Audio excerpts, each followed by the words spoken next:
అది ఓకే కాదు అది ఓకే అండి. ఇప్పుడు కాన్సెప్ట్ కాదు మేడం, ఇక్కడ కాన్సెప్ట్ ఏంది? కాదు ఇక్కడ కాన్సెప్ట్ ఏంది? కాదు మేడం, ఇక్కడ కాన్సెప్ట్ ఏంది అనేది కూడా తెలియాలి కదా. ఇక్కడ కాన్సెప్ట్ ఏంది అనేది కూడా తెలియాలి కదా. కాదు మేడం, ఇక్కడ కాన్సెప్ట్ కాదు మేడం. ఇవాళ జరుగుతున్నటువంటి చర్చ ఏంటి? ఇంకా అక్కడి నుంచి లెక్కేసుకుంటే కాదు మేడం, ఇంకా అక్కడి నుంచి లెక్కేసుకుంటే ఎస్ ఖచ్చితంగా అదే చెప్తున్నా నాగమల్లేశ్వర్ గారు, అదే చెబుతున్నా. ఈ రోజు మన చర్చ ఏంటి? వినండి మేడం. ఈ రోజు మన చర్చ ఏంటి? ఆయన ఆ రోజు అంత బాధపడుతూ మాట్లాడినటువంటి వ్యక్తి ఈ రోజు ఎందుకు ఏడ్చారు అది ఒకసారి చూడాలి కదా, జనాలకు కూడా తెలియాలి కదా. సరే ఎన్టీ రామారావు గురించి వచ్చినప్పుడు మాట్లాడతాం, దాని గురించి మాట్లాడతాం. ఈ రోజు జరుగుతున్నటువంటి చర్చ ఏంటి? కాదు మేడం ఒక్క నిమిషం వినండి ఒకసారి. అందరూ చూశారు, మీరే కదా, అదే చెప్పా కదా. ఎన్టీ రామారావు గారి వీడియో ఒకనొక దశలో ట్రెండింగ్ లో కూడా చేశారు, మీరు తెలుసు నాకు. ఒకసారి వినండి. వినండి, చూపిస్తా.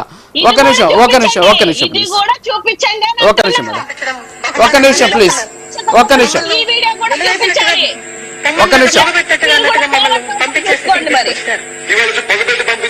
మేడం.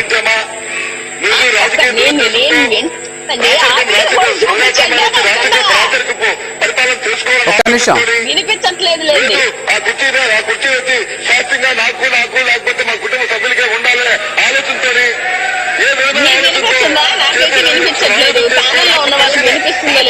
చేసుకోవాలని కోరుతున్నాను.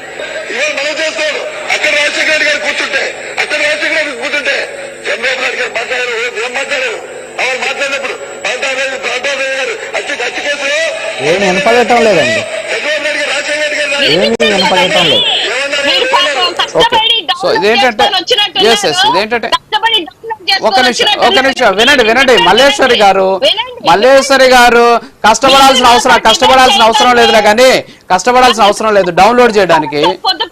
ఓకే చెప్పండి. మీరు కాదండి, మీరు నన్ను కూడా టార్గెట్ చేసి కాదు మీరు కూడా నన్ను టార్గెట్ చేస్తే మీరు నన్ను టార్గెట్ చేస్తే నేను టార్గెట్ చేస్తాను. కాదు మీరు నన్ను టార్గెట్ చేస్తే నేనేం చేయగలను? అంటే కష్టపడి డౌన్లోడ్ చేసామంటే మరి గూగుల్ ఎత్తకండి ఉంది, నేను డౌన్లోడ్ చేసుకోవాలా? ఓకే, జనాలకు తెలియాలా? మావిగన్ అనేసి ఒక బొమ్మను వేసేసుకొని, వినండి మేడం, మావిగన్ అనేసి ఒక బొమ్మను వేసేసుకొని, కాదండి వినండి, మావిగన్ అనేసి ఒక బొమ్మను వేసేసుకొని రాష్ట్రాన్ని తగలబెట్టేసి మీరు మాట్లాడుతున్నారు. ఇంకా మీరేం మాట్లాడుతున్నారు? వెళ్ళి చూడండి. సిఆర్డీఏ మ్యాపులు ఉన్నాయా మీ దగ్గర? పోయి చూడండి. ఎందుకు ఆంధ్రప్రదేశ్ రాష్ట్రానికి అమరావతి చట్టబద్ధత వచ్చింది, దాని గురించి మాట్లాడండి. పరిధి గురించి మాట్లాడుతుంది, అక్కడ జరుగుతున్న అవినీతి గురించి మాట్లాడండి, అక్కడ అక్రమాలు జరుగుతుంటే వాటి గురించి